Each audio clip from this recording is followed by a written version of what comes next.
Les généraux de Trump se sont rendus au Sénat des États-Unis, à Washington, et ont fini par placer l'Iran dans une position bien plus fragile que la gauche ne voulait l'admettre. En ce 16 mai 2026, l'audience est devenue un message fort adressé à Téhéran. La force militaire américaine a le champ libre, dispose d'options prêtes et a déjà réduit la capacité de l'Iran à menacer le Golfe, ses voisins et les routes stratégiques de la région. L'amiral Brad Cooper a clairement indiqué que l'Iran a été touché, a perdu de la puissance, dispose d'une capacité de réaction réduite et dépend encore de la décision politique de Washington pour savoir jusqu'où les États-Unis iront. Téhéran a entendu devant le Sénat que la menace persiste. Je vais tout te raconter, mais maintenant tu vas vouloir t'abonner à la chaîne pour rester bien informé. Des informations en temps réel avec la meilleure qualité journalistique jamais vue. En matière de crédibilité, Milson Alves. L'amiral Brad Cooper, chef du commandement central des États-Unis, s'est rendu devant le comité des services armés du Sénat pour expliquer la situation au Moyen-Orient après les opérations contre l'Iran. La gauche a tenté de transformer l'audience en attaque politique contre Trump, mais les réponses techniques ont fini par exposer une dure réalité pour Téhéran. Cooper n'a pas parlé comme un commentateur de télévision. Lorsque les sénateurs ont demandé pourquoi Washington n'avait pas encore rouvert le détroit d'Ormuz par la force, la réponse n'a pas été la peur. La réponse a été que cette décision relève du niveau politique, car l'armée, la marine et le commandement de guerre ont déjà présenté des options, des risques et des voies possibles. Les militaires disent ce qu'ils peuvent faire, le président décide quand le faire. L'Iran a entendu devant le Sénat que sa menace n'est pas intacte. Il a entendu que ses vedettes rapides apparaissent en nombre bien moindre. Il a entendu que sa capacité à bloquer le commerce a été dramatiquement réduite.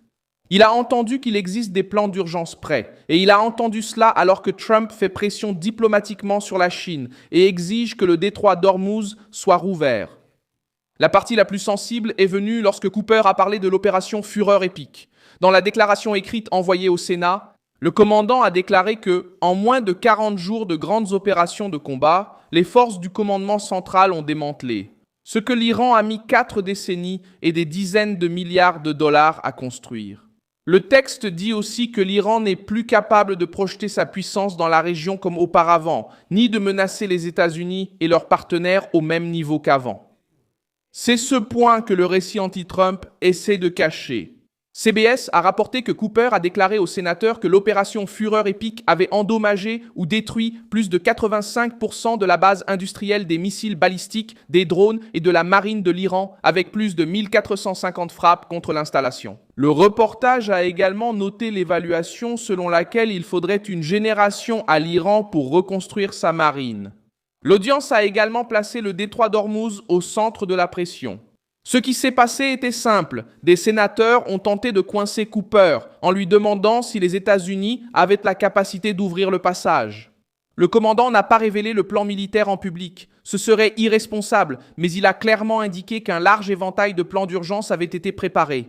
Reuters a rapporté que Trump a déclaré, à son retour de Pékin, que Xi Jinping aurait été d'accord pour dire que Téhéran devait rouvrir le passage. L'Iran se trouve dans une position inconfortable, car il dépend des achats, des routes, de la protection politique et du silence de ses alliés. Lorsque Trump inclut la Chine dans la conversation, Téhéran perd une partie de son confort. C'est un encerclement politique avec un soutien militaire.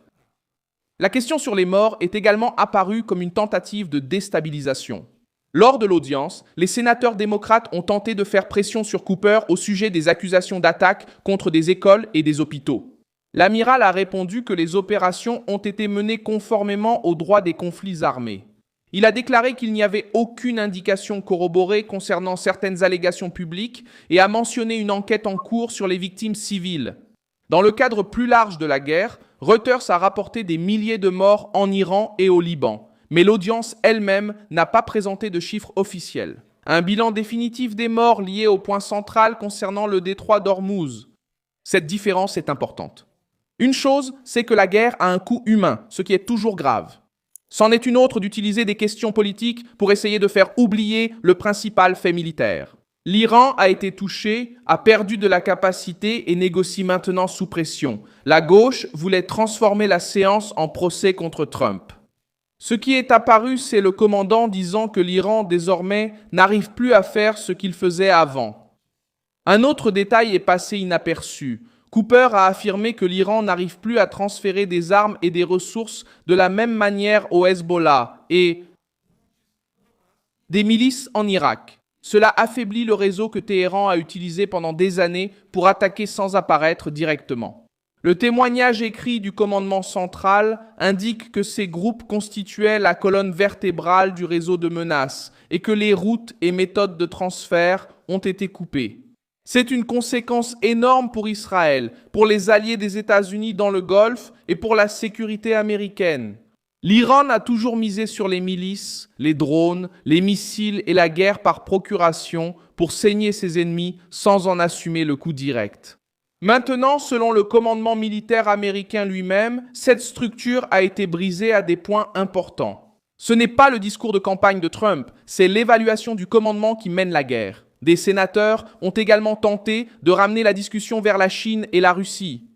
La réponse de Cooper a ouvert un autre front défavorable pour Téhéran. Le commandant a déclaré que les forces iraniennes sont en grande partie équipées de matériel russe et chinois.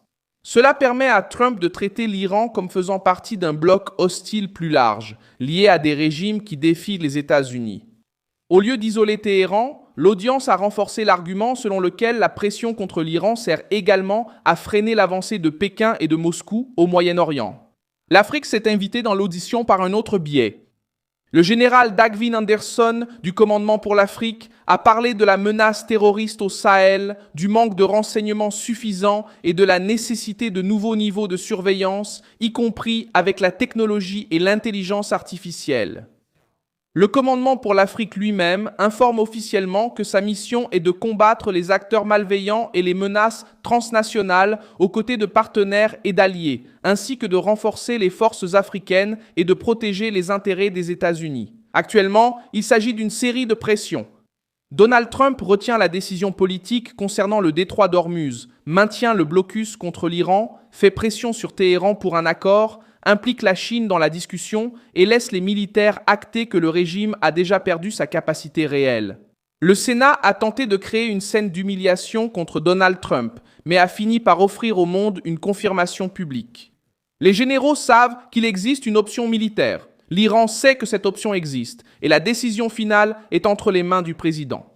La prochaine étape ne dépend pas du vacarme de l'audition, elle dépend de la capacité de Téhéran à comprendre la gravité du dilemme.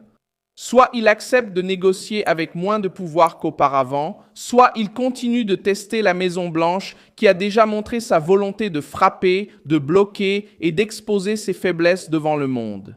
Je suis Milson Alves, internationaliste, et mon objectif est de vous tenir bien informé avec la vérité chaque jour. Les liens des actualités se trouvent dans la description de la vidéo. Likez la vidéo, abonnez-vous et consultez les commentaires pour vous engager avec la communauté Milson Alves.